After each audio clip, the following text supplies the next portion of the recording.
welcome to another episode of Whatever's Cool, the show where we talk about anything and everything that is cool in the world today. I am Batteries Not Included, Daniel Paul Crow. In this episode, we have a sit-down interview with APW star Jordan Samson.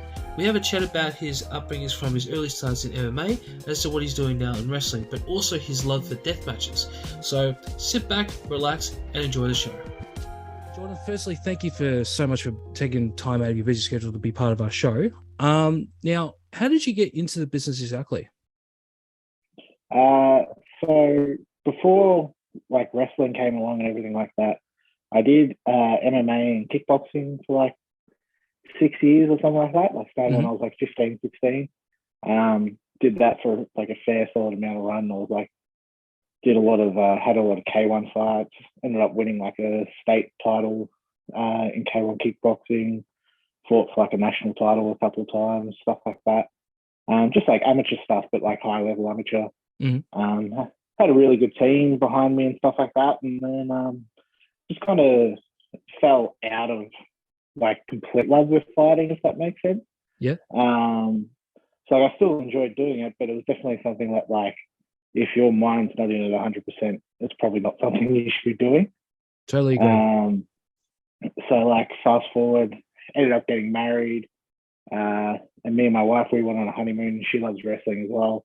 We timed our wedding and our honeymoon purely to go to WrestleMania. Nice. So we went to WrestleMania, I think 33, the second New Orleans one. So Roman and Brock was the main event. Ronda Rousey's debut, that one.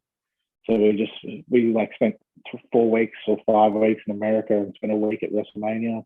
So that was really awesome. So I was still kind of trying to find something to do outside of kickboxing to, you know, keep myself busy and not get too overweight. So I had a friend who I was in prep with. Randomly put up a post for Adrenalin Pro Wrestling doing tryout. Yeah. And I was like, oh yeah, maybe. And I was just talking about it. And then I was just like, you know what, stuff it, I'm just gonna go do it. And kind of the rest is history after that. Went and did the tryout and then started training. And then now we're here. Wow. So when exactly did you debut? So I started training. I've got a mate who's a lot better with dates. It was like February or March 2019. Had about a month off when I went on a holiday and then ended up debuting September that year. I think it was September. All right. On like one of the APW Breakout shows. All right. Well, you just said that, you know, it was a complete, you know, you've had MMA experience and all that stuff. But what was some of the hardest things that you had to deal with, like from going from MMA to wrestling? I think I actually kind of had like a pretty good, easy transition, if that makes sense, going from MMA to wrestling.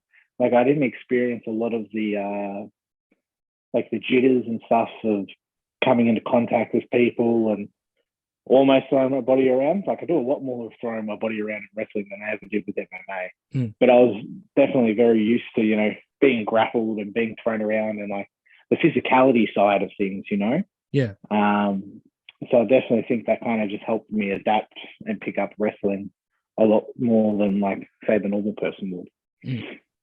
Was there anything in particular that you just went, whoa, I didn't expect that to happen in the midst of your training? Or were you just like, okay, this is a new challenge. I'm going to kick ass in this sport as well as I did in MMA? Look, it was all a challenge. It all still is a challenge. Like I still try to make sure I train 2-3 times a week, depending on like match schedules and stuff like that. I'm a bigger guy, so like I definitely struggle more with like the agility side of things and like the lucha side of things. So like those things come up at training, and I'm just kind of like, yeah, no, maybe next time. But yeah, like overall, I kind of just picked things up as they came along, and I tend to pick things up reasonably quickly. So it was never, cardio is always a struggle. But technique wise and stuff like that, I think I'm kind of lucky in the fact that like I can pick things up fairly quickly. Well, you're just saying cardio. I think the very first match I saw you, I think I can't remember which breakout it was. If it was sometime last year, I saw you, and I just you're saying your cardio is something you're working on. I'm actually really impressed because I thought your cardio was fantastic. You were just you were just going back and forth, just like this guy is almost as big as me because I'm a pretty big bloke. But you're going like no tomorrow, and I think if I even just went the rings one or two times, I'm already puffed. You're just killing it out there, bud. Yeah, my in-ring cardio can go pretty good sometimes, depending on the night. Definitely outside the ring, it's a lot worse. But you kind of adapt to what you need to do, and when you need to push your body, and when you're hitting the ropes and stuff like that, how to hit them and everything like that. So you kind of just adapt. Like I was definitely, even when I started wrestling, coming from like kickboxing, MMA and stuff like that, I was good for rounds. So I'd be good for 3 minutes. So I'd be good for a drill, and then 30 seconds, a minute later, I'd be recovered, and a lot of other people would still be huffing and puffing because my body was just so used to that type of cardio. So consistent 20 minutes, no good. Give me 3 or 4, no problems. Fair enough. So let's take a flashback, as we say. Let's go back to your first match. Firstly, who was it with? How did it actually go? So my first match was, I believe it was APW Breakout 13. I think it was. They're coming up to Breakout 30 next month. So it's been a while. It seems like a very long time ago now. But it was actually against a guy who wrestles by James Marshall. It was my very first match. Overall, it was a good match. Nothing went wrong. It ended up with me getting, I think I got super kicked by someone that turned the heel, and someone else debuted, and there was all sorts of shambles, but it was kind of just on the up and up from there, So what's different now from that first match as opposed to how you're wrestling now? Have you adapted more of a different ring style, or have you gotten extremely confident? Because some people, they have their first match, they think they're on top of the world, and then 10 matches later, they're like, okay, that's where I was before, but now I'm going to go to this level. How much has changed for you since then? Yeah, look, don't get me wrong. I look back at the match and I go, that was a bit rough. But nothing.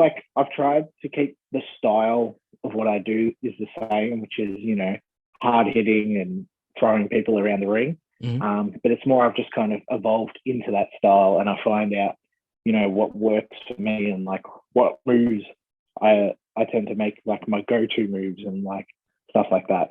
I had all these ideas, especially when I debuted. I was like, I'll do a pump handle into the world's strongest slam, and all this stuff. I think I did it in that debut match, and I've never done it again. Just stuff like that, and just kind of finding out who I am as a person in the ring, and that type of thing. Well, when you were developing, and I hope I'm not stepping out of bounds when I say this, but when you were developing your gimmick, how did you sort of get to where you are now? What inspired you to be that person? So the person in the ring, Jordan Samson in the ring, is Jordan Samson. I'm Jordan Samson. My ring name's my shoot name. There's no difference between me and the person in the ring, except I turn everything up, turn it up 100. It's the age old saying, the best characters you see is a person, just general persona, just turned way the hell up. So me in the ring, is me. Sometimes it's further away from me than normal. But usually I try to just, because I'm not a super creative person, so I kind of just try to let it be me and just turn the volume up a little bit. Okay, no, that's really cool. But did you have any sort of potential different characters you may have wanted to be, or you just always just wanted to be yourself, just dialed up to 100, as you say? To be honest, it was kind of always just going to be me. Okay.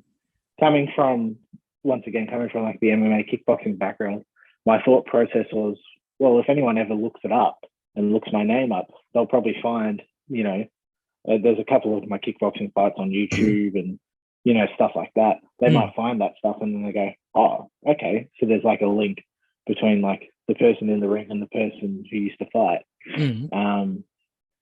And yeah, like it was never really much of a question like to be someone else. I was just never really interested in doing that. Yeah. So you just want to be true to yourself, and you just wanted to, have sort of more of a, what's the word I'm looking for? Not a meaner, not a mean demeanor, but just more elevated demeanor that you already currently have. Yeah, just like a lot more serious.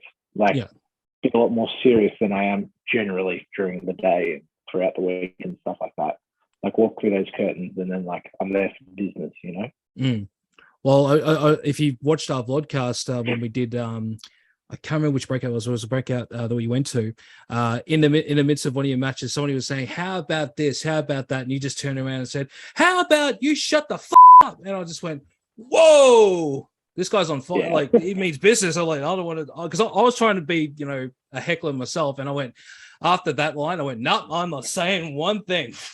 I was terrified when you said that, because like literally you hadn't said anything, you were just beating the crap. I think it was James you were fighting on that one, and man, I just went, well, I can't, I don't want you to meet me afterwards and then kick my ass. So I'm like, no, I'm done. I'm not saying anything. Yeah, like that's definitely something.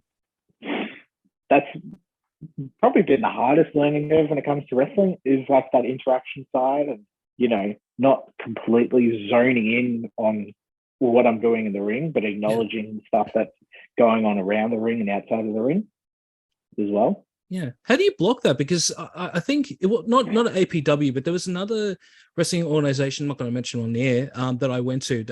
And I remember there was this lady, she was screaming out all these profanities to this one particular wrestler. And I was friends with them, and I actually, contacted them after. They were in tears because it was just some wrestling fans are just poison. Brutal. Poison and brutal. Like how do you block that sometimes? Because I'm imagining you probably have your fair share of hecklers out there, but also just gremlins, I like to call them, that have done and said stuff to you. Yeah, I think it's just like a focus thing. Whenever I used to be in the ring, I used to be so focused on what I was doing and everything like that. Like I never heard anyone outside of the ring other than like my coach yelling at me. Yeah. Which is quite funny because he was loud as so you knew who he was instantly. I don't know. Like it's just kind of like you enter that zone and like you just kind of focus in, like especially me, like I just kind of focus in on what I'm doing. So when I am like acknowledging people in the crowd, it's not because I've lost focus, but I can step away from what I'm doing for those split seconds and I can hear what they're saying and I can respond and stuff like that. Fair enough.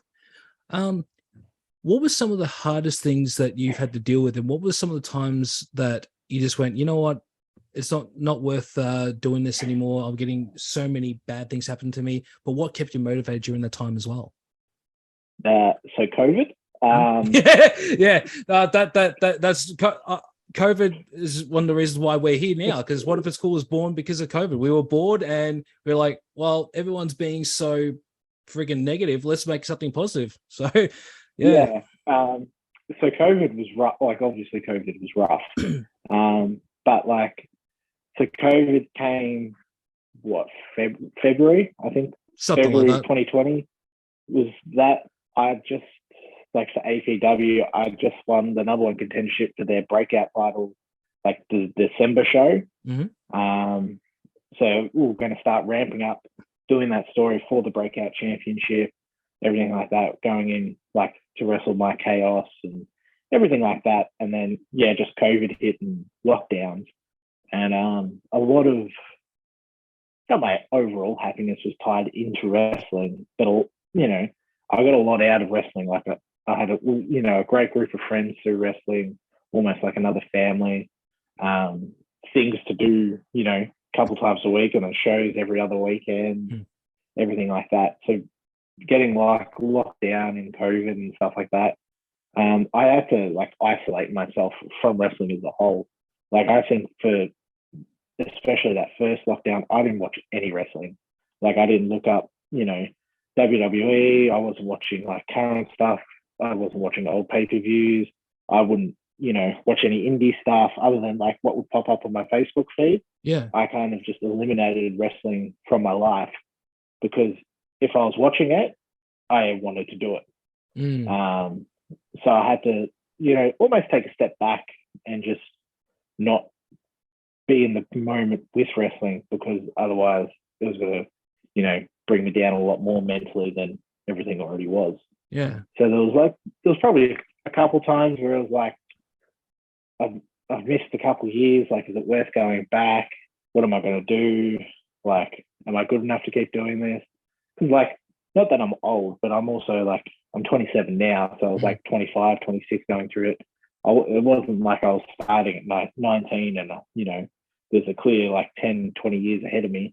I'm starting at 25, 26. So is it a good time to start something like a pro wrestling career? Yeah. But yeah, just kind of had to pull through that just like everyone else did. And, we came back. There was a few interruptions along the way, but I just kind of kept pursuing and everything like that. All right. No, it's just interesting because like you love something so much, but you had to step away, not even watch anything. Like, I can't even remember a single time I've not had wrestling in my life. Like, that's how much of a wrestling fan I am. And for me to love something like that and to step away, that would be heartbreaking for me. So good on you, brother, for sticking to your guns and keeping your passion alive. Because like I can't. I literally, if I couldn't do what if it's cool on a daily basis like what I do now, there's no point, And that's really inspiring what you've done.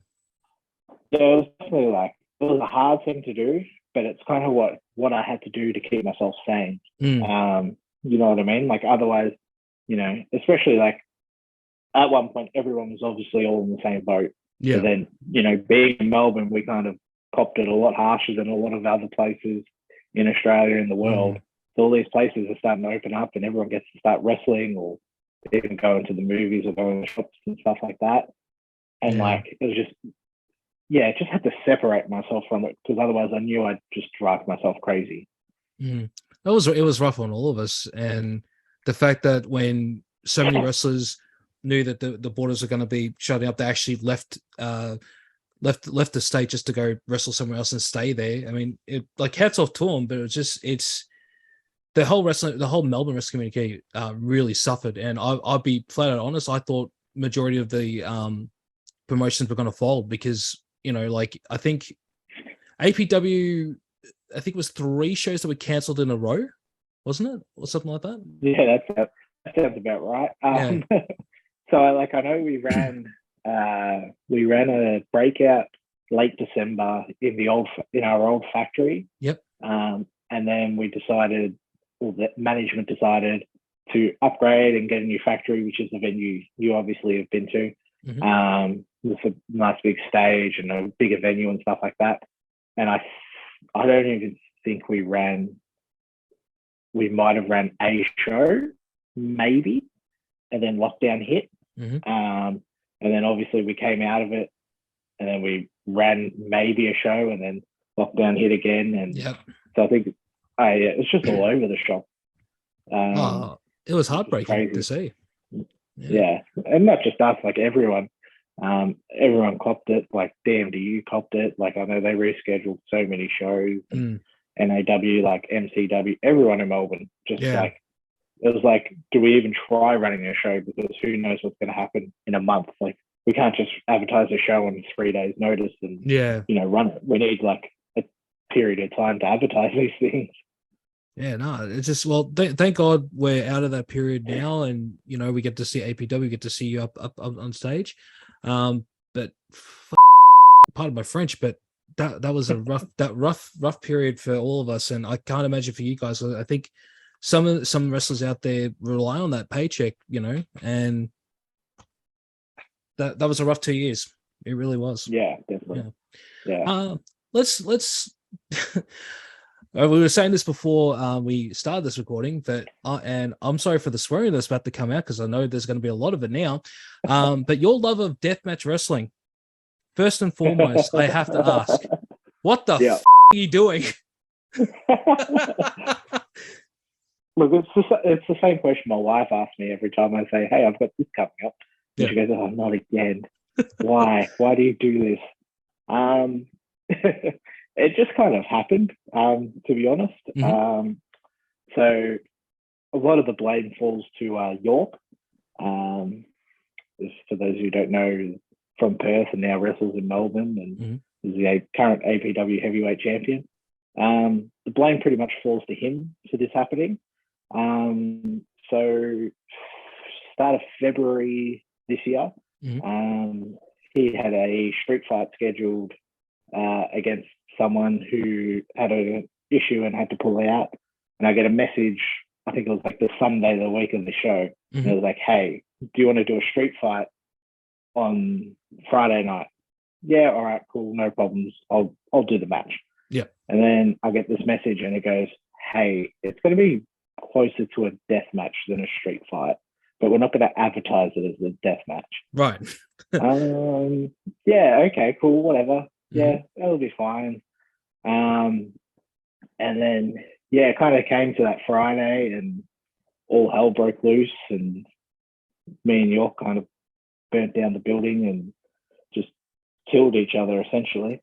And he goes to me, he goes, "Once you do this, you're going to get bit by the bug." I'm like, "What do you mean?" He goes, "The deathmatch bug. Like, it'll happen." He goes, "You'll have this match and you'll just want to keep doing it again and again and again." I'm like, "Nah, man, like, it's fine. Like, I'll do them every now and then. Like, it'll just be, this occasional thing. Yeah. Like, I've got no problem with, like, doing dumb shit, body. Like, who cares?"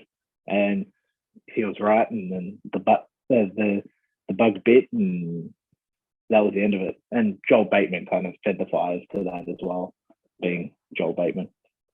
What is that drives you to want to put your body through that sort of I was going to say pain, but that's not even the word I want to use. That massacre of a match. What drives you to do it? The adrenaline? Honestly, the adrenaline's a big part. Like, the adrenaline, like that adrenaline bump and that adrenaline high you experience, not just from wrestling. Like, I experience it from wrestling just on a general, but that extra level it goes to, like, when you're doing a death match and everything like that, it's just like a whole nother level. And like, I honestly, I can't really explain it, but like, I know there's moments like in like death matches and stuff where it's just like raw, if that makes sense. Yeah. Like, it's just exactly who you are coming to the surface. And like, I obviously know not like everyone can do that type of thing or is willing to do that type of thing. But I know when I do those matches, there's certain moments where me in that match is as real as I'll ever be or as I'll ever get, Okay. No, just because one thing that I'd noticed the first time I ever saw you, and God bless you for doing this, you wrestled barefoot. Yeah. And the growing up in the 80s and 90s, that's how old I am. Don't read into it, people. The only people who I ever saw wrestling barefoot were insane. So obviously the Wild Samoans are the first people that come to mind whenever I think of that. We had Rikishi when he was part of the Samoan SWAT team, I think, from memory. Yeah. Haku. So all if you were Samoan, you were wearing barefoot. But occasionally you might find somebody who was another ethnicity, and I just like, oh my God, that's absolutely insane. And I remember recently I went to World Series Wrestling, and Kevin Ugg was in a hardcore match with Joey Janela. And unfortunately, I haven't finished editing the video for that, but you hear me scream out because he's running down what is it, the thumbtacks, and he just stops. He says, "Ah!" And you hear me just say, "What a idiot." What were you thinking? And when you showed that photo of you bleeding all over from your recent death match, I'm just thinking, what does his feet look like? That's the first thing that came to my head. And I'm like, is it any reason why you fight barefoot? Is it because of the MMA background, or is it just because you love the adrenaline and you just anything can happen if you're barefoot? No, so it came purely from like the MMA, kickboxing, like jiu-jitsu background. Like Mhm. it was, I initially started training in like shoes, like a normal person. Yep. And it just didn't feel comfortable and it didn't feel natural. Right. To be like, I barely like wearing shoes at the gym, you know, like I'll wear, you know, like a pair of Chucks or something because they're so like flat bottomed and barely anything there. Like, it's just like after all those years, like it's hard to not train like that. Yeah. So it's definitely a disadvantage when it comes to things like jumping on the ropes and stuff like that, or if the ring's covered in glass and thumbtacks. So yeah, definitely probably should have been something I'd think about, but too late now. Hey, at least it's memorable. Like your whole ring attire is very memorable, and now that we now know that you had an MMA background, it's like okay, makes sense. He's an MMA guy. Yeah, now a wrestler. It's fits perfect. It's like a glove. Fits perfectly like a glove. Being that you come from that background and you now do wrestling more now, but do you think you're going to ever go back into MMA and then do sort of like a Brock Lesnar thing or even to a Bobby Lashley thing? Look, never say never. Mhm. I've had those thoughts of doing it and being like that guy, and I definitely still know a lot of people in that business, like in the fight business and stuff like that. The original team I kind of trained with and stuff like that ended up kind of disbanding, you could say, because like the head coach ended up moving back overseas again and stuff like that. So I'd have to find like a whole new place to train and stuff like that, which wouldn't be the hardest thing in the world. No. But it'd be something I'd have to think about and look into and stuff like that. But wrestling's so all-consuming for my life. Like, other than wrestling, like I have my wife and my dogs, and we just bought a house that we're renovating. So like, my time, you know, kind of split up enough as it is without adding another sport into it, you know. Okay, well, that makes sense. Lastly, what's next for you, Jordan? So immediately next is APW anniversary this coming weekend on the 20th. Wrestling Callum Butcher. We're going to beat the shit out of each other essentially. It's going to be a good time. And then the following weekend is DMD's Dream Tournament. Well, hopefully I'll do pretty good in that. Do some real dumb shit as well. And then going to pack my bags and fly to America for a couple of weeks and go hard in America for a few weeks, you know? All right. Well, best of luck at you going to America. Do us proud. We expect big things out of you. That's for sure. Lastly, where can our listeners and all your fans find you on social media? So I'm on Facebook, Twitter, and Instagram, you know, like the big three. I think my Twitter is like Jordan Samson PW. I think my Instagram's the same as well, to be honest. And my Facebook's just Jordan Samson Pro Wrestler.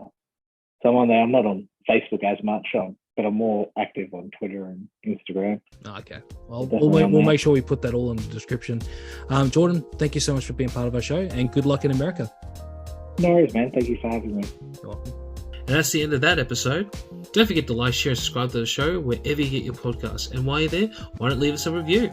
If you can't wait for our next episode, make sure to check out our YouTube channel, where you can find the latest episodes of Mukbanging Around, Reaction, and also the Vlogcast. And don't forget to follow us on all our socials. We're on Facebook, Twitter, Instagram, TikTok, and we can all be found at What If It's Cool. And until next time, we'll catch you on the next one. Peace.